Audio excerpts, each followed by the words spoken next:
여러분 안녕히 주무셨습니까? 참 좋은 아침입니다. 2017년 10월 10일 목요일 말씀으로 드리는 오늘의 번제 함께 합니다. 오늘도 마태복음 16장을 같이 봅니다. 15절에서 20절을 다시 한번 읽겠습니다. 시작. 이르시되 너희는 나를 누구라 하느냐? 시몬 베드로가 대답하여 이르되 주는 그리스도시요 살아계신 하나님의 아들이시니이다. 예수께서 대답하여 이르시되 바요나 시몬아 네가 복이 있도다. 이를 네게 알게 하니는 혈육이 아니요 하늘에 계신 내 아버지시니라. 또 내가 너에게 이르노니 너는 베드로라. 내가 이 반석 위에 내 교회를 세우리니 음부의 권세가 이기지 못하리라. 내가 천국 열쇠를 네게 주리니 네가 땅에서 무엇이든지 매면 하늘에서도 매일 것이요 네가 땅에서 무엇이든지 풀면 하늘에서도 풀리리라 하시고 이에 제자들에게 경고하사 자기가 그리스도인 것을 아무에게도 이르지 말라 하시니라. 네, 오늘 우리가 함께 읽은 말씀 중심으로 십자가와 교회 세 번째로 음부의 권세라는 제목의 하나님 말씀 증거합니다.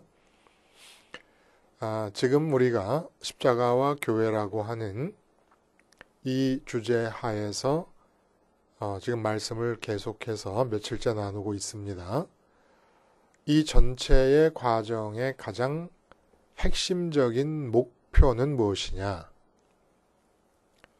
교회라고 하는 단어를 우리가 생각하면은 이제는 내가 출석하고 있는 예배당과 그 예배당에서 일어나는 각종 모임 대신에 또 예배당에서 만나게 된 사람들 대신에 예수님의 십자가를 떠올리자는 겁니다. 이거 하나만 제대로 하자는 거예요. 예? 교회 하면은 예수님의 십자가가 먼저 떠올라야 돼요. 그리고 예수님의 십자가 너머로 예수님이 부활하시고 승천하시면서 길을 내셨습니다. 이건 역사적 사건이에요. 그리고 바로 이 역사적 사건 이후에 교회는 서 있기 때문에 그러니까 교회 하면은 내가 출석하는 예배당에서 만나는 사람들, 그 예배당에서 목회하시는 목사님, 당회원들 아니라 십자가를 먼저 떠올리고 십자가에서 이어지는 부활과 승천의 길을 생각하는 겁니다. 하늘까지 닿아 있는 길, 바로 이 사건들, 이 사건의 연속 위에 교회는 세워져 있으니까 믿음은 뭐예요? 마음을 드리는 거예요. 내 마음 심장을 꺼내 드리는 게 믿음이에요. 그래서 십자가 예수님에게 마음을 드리면 부활 예수님께서 내 마음을 가지시고 승천 예수님께서 내 마음을 갖고 하늘로 올라가십니다. 십자가에서 예수님께 마음을 드리기만 하면 부활과 승천을 따라서 내 마음이 하늘로 올라간다는 거예요. 마음이 이렇게 십자가, 부활, 승천의 길을 따라 하늘에 올라가 있는 사람들 전체가 그게 교회입니다. 그리고 이 역사적인 사건, 십자가와 부활과 승천에 내 마음을 드린다라는 이 역사적인 사건을 신앙 고백의 형태로 바꾼 것이 베드로의 신앙 고백이에요. 예수님, 당신은 그리스도시요 살아계신 하나님의 아들이십니다. 그리스도는 뭐라고요? 마인드 컬렉터, 마음을 모으시는 분. 내 마음을 드려, 그리스도에 대해서 내가 할 수 있는 일, 내 마음을 드리는 겁니다. 그러면 내 마음을 가지신 분께서 당신의 본래 하나님 아들 되심의 자리로 돌아갑니다. 어떻게? 내 마음을 가지고 돌아가십니다. 돌아가신 길이 부활과 승천의 길 아닙니까? 내 마음이 그 길을 따라가는 것 아닙니까? 그래서 베드로의 고백을 제대로 이해하는 것은 예수님은 그리스도다. 끊고 예수님은 살아계신 하나님의 아들이다. 예수님의 정체성, 예수님의 인성과 신성에 대한 속성을 말하자는 것이 베드로 고백의 우선적인 의도가 아니라는 거예요. 당연히 속성을 말하심이 그 안에 있어요. 그러나 그 속성을 의미하는 것이 아니라 그리스도십니다. 근데 그리스도로서 수행하실 사역의 내용이 하나님의 아들 되심입니다라는 겁니다. 하나님의 아들 되심으로써 우리 마음을 가져가는 그리스도가 당신의 아들 자리로 돌아갔을 때 우리 마음이 하나님의 아들 자리에 서게 되는 것. 이게 바로 그리스도의 사역의 내용이라는 거지요. 자, 그래서 기독교인이다, 교회다라는 것은 운명적으로 하나님 사이즈로 만들어져 비어있는 마음을 채우는 일을 하늘에서 하게 되어 있는 자들입니다. 그래서 골로새서 말씀처럼 그리스도와 함께 다시 살리심을 받았으면 위의 것을 찾으라 라는 말씀이 바로 그 말씀이죠. 근데 여기서 이상한 것이 있다는 겁니다. 오늘 그 음부의 권세가 이기지 못하리라. 베드로의 고백 위에 주님이 교회를 세우시겠다고 얘기하시면서 천명하시는 겁니다. 내가 교회를 세울 것이다. 근데 예수님께서 세우시는 교회는 음부의 권세가 이기지 못할 것이다 라는 말씀을 하십니다. 음부의 권세가 이기지 못하는 교회, 지금 현재 작금의 교회의 상태, 소위 교회라고 부르는 그 단체의 상태가 음부의 권세가 이기지 못하는 그런 예수님이 천명하셨던 그 교회냐? 라는 것을 우리가 살펴봐야 돼. 내가 출석하고 있는 소위 교회라고 하는 곳이 음부의 권세를 이기는, 음부의 권세가 이기지 못하는 그런 교회냐? 우선 합리적인 의심을 해봅니다. 아니지 않을까라는. 눈에 보이는 현상만을 가지고 한번 그런 의심을 타당한 것으로 여겨본다는 거예요. 어떤 현상을 보고 우리가 그런 의심을 할 수 있느냐. 음부의 권세가 이기지 못하는 그 예수님이 천명하셨던 교회가 아니다. 아니지 않는가? 아니지 않을까? 라는 의심 어떻게 해볼 수 있느냐. 참 이상한 것은 여러분, 신약성경에 사도 바울이 각 교회들에게 보내는 서신들을 기록했습니다. 거기서 고린도 교회다, 갈라디아 교회다, 에베소 교회다, 빌립보 교회다, 골로새 교회다, 데살로니가 교회다 하는, 그리고 계시록에도 에베소다, 서머나다, 버가모, 두아디라, 사데, 필라델피아, 라오디게아, 이 모든 교회의 이름이 다 지역 이름입니다. 지역. 고린도에 있는 하나님의 교회, 곧 그리스도 예수 안에서 거룩하여지고 성도라 부르심을 받은 자들, 고린도에 있는 하나님의 교회. 교회 이름이 우리처럼 영락교회. 제가 이제 영락교회를 중고등학교 때부터 다녔으니까 제일 먼저 생각나는 영락교회요. 또 소망교회. 예? 그리고 명성교회. 근데 전부 우리 장로교단 통합교회네요. 온누리교회. 이런 교회들. 이런 이름이 없어요. 이상하게. 성경에는. 그게 어쨌다는 것이냐. 그게 어쨌다는 것일까. 만약에 성경식으로 교회 이름을 지었다면 어떻게 지어야 맞느냐. 영락교회는 서울 중구 저동교회라고 이름을 줘야 된다는 겁니다. 그리고 제가 어렸을 때 유아 세례 받았던 교회가 지금 마포구 서교동에 있는 희성교회예요. 그러면 그 교회는 희성이라는 이름이 없고 마포구 서교동 교회라고 이름을 줘야 된다는 거예요. 성경식으로 하자면. 서교동에 교회가 여럿이 있으면 서교동 1교회, 서교동 2교회, 서교동 100교회면 어떻습니까? 지역으로 이름을 지어야 된다는 겁니다. 성경식으로. 그러면 이게 왜 이렇게 바뀌었을까? 지금은 교리적으로는 하나의 주님의 교회, 하나님의 교회, 예수님의 교회가 하나의 공교회라고 고백은 합니다. 입으로 말은 합니다. 그러나 아무도 옆에 있는 교회가, 옆 동네에 있는 교회가 우리 교회라는 생각을 하지 않습니다. 이제는 소위 교회라고 말하는 것이 예배당을 중심으로 독립된 조직체가 되어버렸습니다. 그리고 예산도 행사도 전부 개별적인 독립된 교회 단위, 예배당 중심의 교회라고 일컬어지는 조직체 단위로 움직여져 가고 있다는 겁니다. 그래서 종파가 나뉘고 분파가 나뉘고 각 교회가 개교회로 나뉘어 버렸습니다. 이건 주님이 세우시려고 했던 교회가 아니라는 거예요. 왜 이렇게 나누어졌을까? 베드로의 고백이 교회의 근간을 이루고 있지 못하고 있기 때문입니다. 베드로의 고백 위에 세워진 교회는 이런 교회일 수가 없다는 거예요.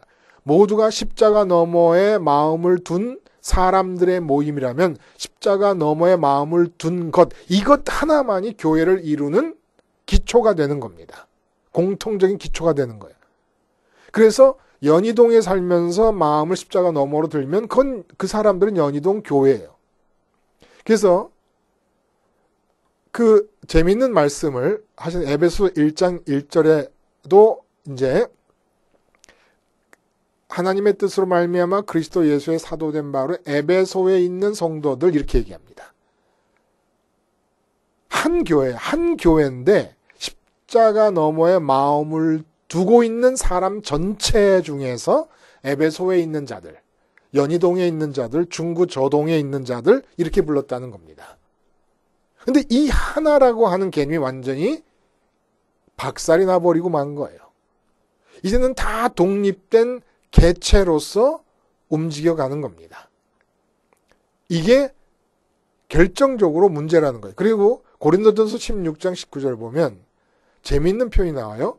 아시아의 교회들이 너희에게 문안하고 아굴라와 브리스가와 그 집에 있는 교회가 주 안에서 너희에게 간절히 문안하고, 그 집에 있는 교회가 아굴라와 브리스가와 그 집에 있는 교회, 그러니까 아굴라와 브리스가의 그 사람이 문안을 하고 그리고 그 집이 교회라는 겁니다.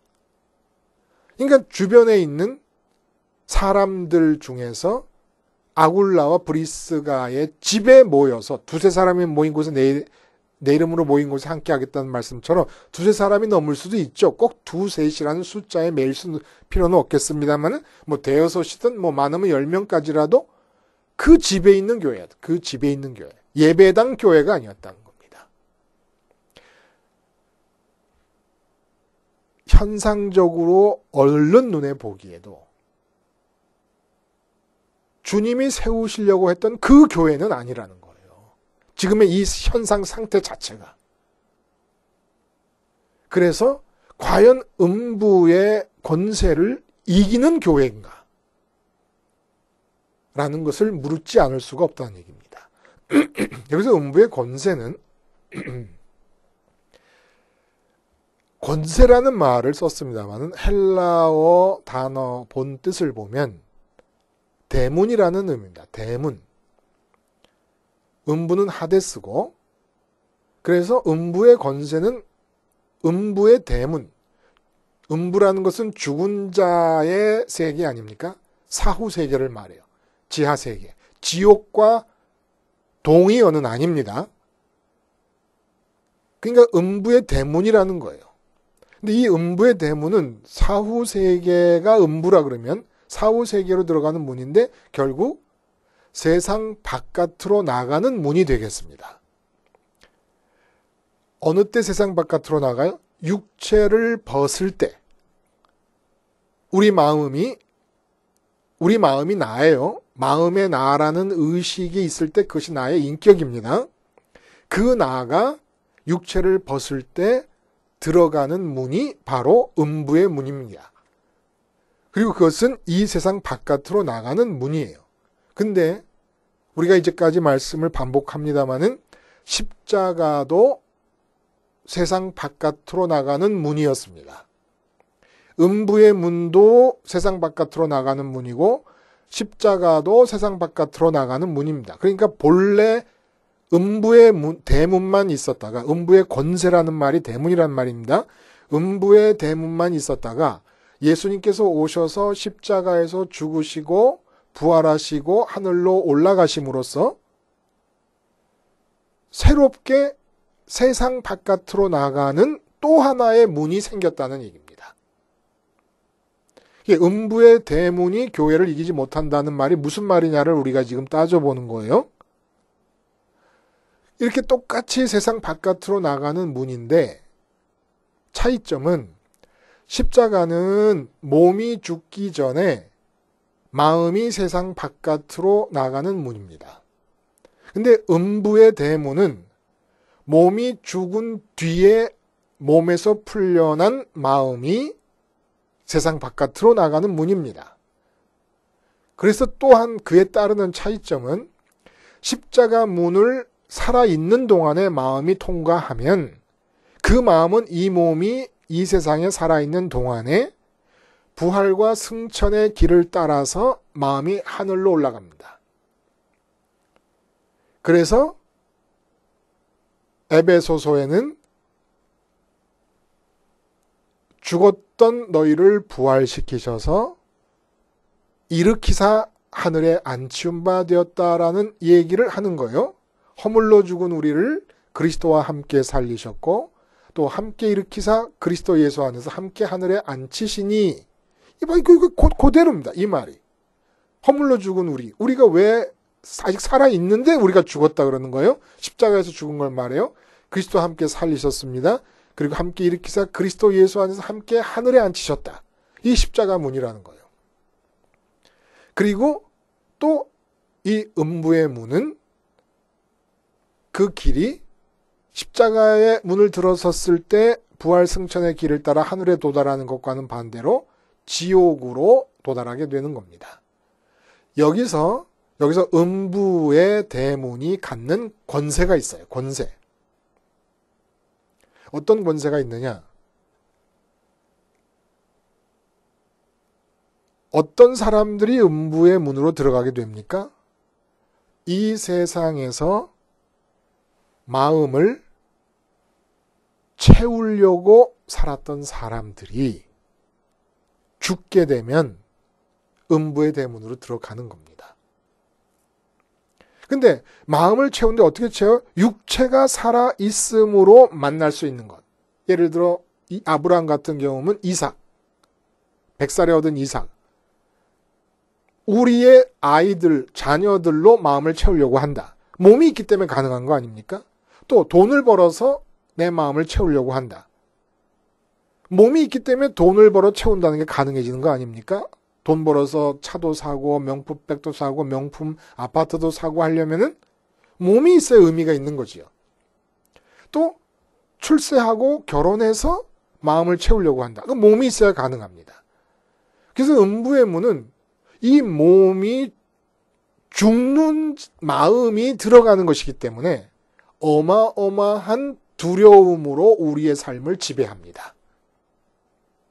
왜냐하면 몸이 없어지면 내 마음을 채울 마음 채움의 거리, 만족거리, 기쁨거리가 완전히 소멸되기 때문에 몸이 있음으로써만 세상 안에서의 기쁨거리와 만족거리는 의미가 있는 것이 아닙니까? 근데 음부의 대문은 그 몸이 없어지고 마음이 들어가는 곳이기 때문에 몸이 없어짐을 기억하게 하면서 어마어마한 두려움으로 우리의 일생을 지배하게 된다는 겁니다. 여러분, 죄가 뭐예요? 죄? 바로 하나님 사이즈로 만들어진 마음, 하나님 사이즈로 비어있게 만들어진 마음. 왜? 하나님께서 우리 인간들과 연합하기를 원하시기 때문에, 우리 안으로 들어오기를 원하시기 때문에 그렇게 만들어진 마음으로 이 세상 안에서 만족과 기쁨거리를 찾아 채우려고 하는 것이 이게 죄악이라는 거예요. 이게 더러움이고 이게 간음이고 이게 악이라는 겁니다. 근데 그렇게 이 세상에서 마음 채움거리들을 찾고 살던 자들이 음부의 대문으로 들어가는데 십자가 대문이 생기면서 어떤 일이 일어났느냐? 살아있는데 마음이 세상 밖으로 나가버린 거예요. 그래서 부활과 승천의 길을 따라 하늘에 앉혀서 하늘에 머물면서 예수님과 하나님이 교제하는 중에 하나님이 당신의 아들이신 예수님에게 허락하시는 모든 것을 예수님 안에 마음을 들임으로써 우리 마음이 같이 누리게 되는 것이 이게 구원이란 말입니다. 그러니까 마음이 이미 하늘로 가버린 상태가 되다 보니까 몸이 죽는 것이 아무런 상실이나 두려움의 이유가 될 수가 없는 상태가 되어버립니다. 몸이 살아있어야 만날 수 있고 접촉할 수 있는 것들로 마음을 채우려 하고 있지 않았기 때문에 몸이 죽는다고 해도 우리는 잃을 게 아무것도 없다는 거예요. 왜냐하면 우리 마음이 그 안에 채워서 궁극적인 만족과 기쁨을 얻으려고 하는 건 하늘에 계신 하나님이기 때문에 그것도 아들의 자리에서 하나님을 갖도록 준비되어 있기 때문에 몸이 죽는다고 잃을 게 아무것도 없습니다. 그래서 십자가 대문으로 마음을 들여보내서 하늘에 가 있거나 가려고 하거나 반복적으로 가는 사람들 앞에서 음부의 문은 폐문이 되어버린다는 겁니다.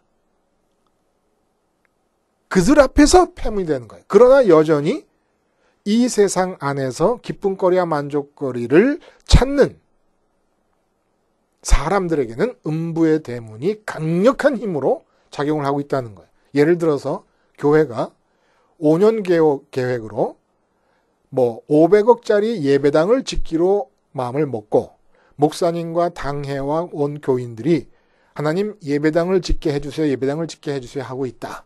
그러면 이 땅에서 마음의 채움거리와 기쁨거리를 찾고 있는 겁니다.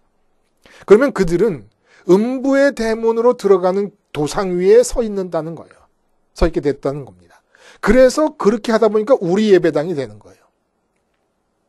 우리 예배당을 중심으로 우리 예산, 우리 조직체가 되는 겁니다. 그러다 보니까 교회 이름이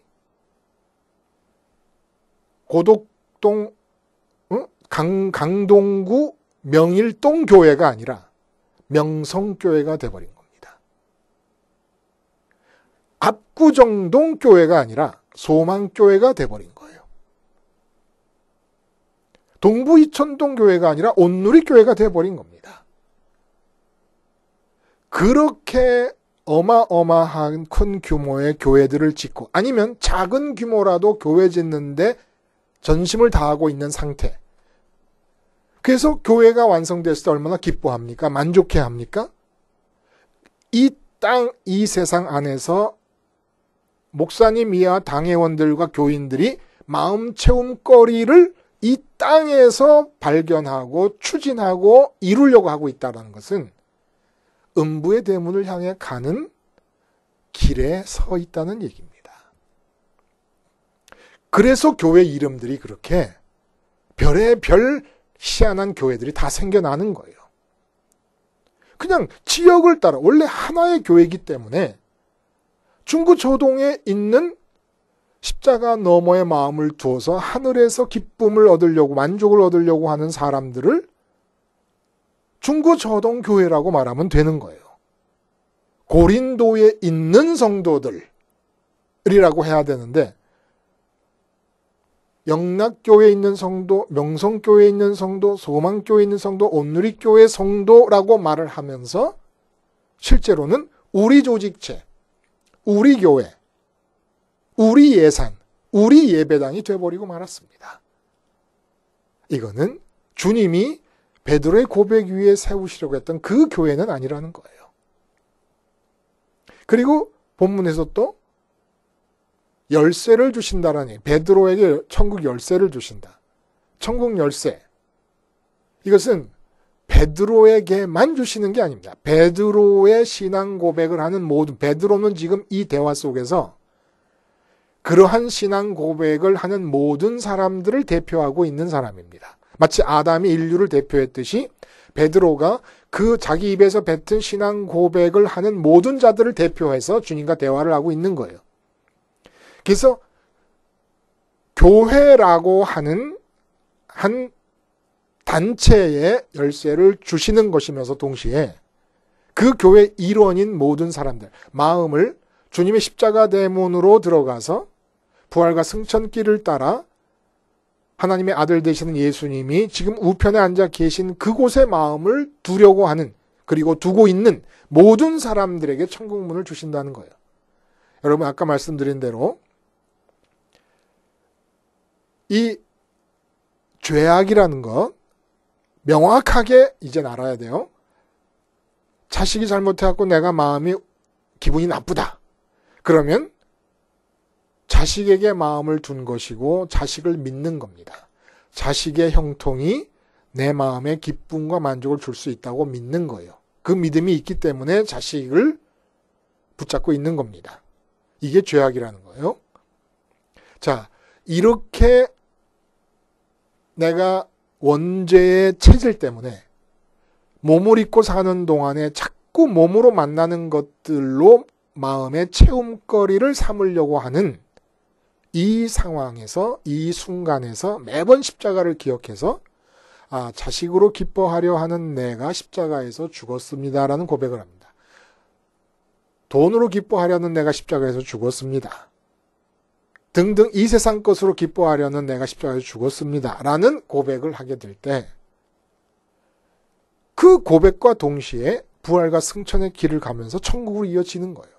그러니까 결국은 천국 열쇠를 준다는 것은 내가 앞으로 지게 될 십자가, 그 십자가를 너의 십자가로 줄 것이고, 그리고 너의 십자가가 된 그 십자가가 바로 천국으로 가는, 살아있는 동안의 마음이 천국으로 가는, 천국과 왕래하게 되는 열쇠다. 천국문을 여는 열쇠다라는 거예요. 요한복음 1장 51절에 예수님께서 나다나엘을 부르시는 그 사건 속에서 이렇게 얘기하십니다. 또 이르시되 진실로 진실로 너에게 이르노니 하늘이 열리고 하나님의 사자들이 인자 위에 오르락내리락 하는 것을 보리라 하시니라. 그래서 우리가 주님을 믿는다는 건 주님의 자리에 서는 것을 말합니다. 십자가에서 주님과 함께 연합하여 세상에 대해 죽는 자들에게는 하늘과 이 땅 사이가 완전히 개통돼서 하늘과 땅에서 오르락내리락 하게 된다는 것입니다. 이 기가 막힌 얘기 아닙니까? 그래서 땅에서 매면 하늘에서도 맨다는 얘기는 완전한 하늘과 땅의 내 삶의 현장이 소통되고 있는 그 상태를 말씀하시는 거예요. 땅에서 하는 일들이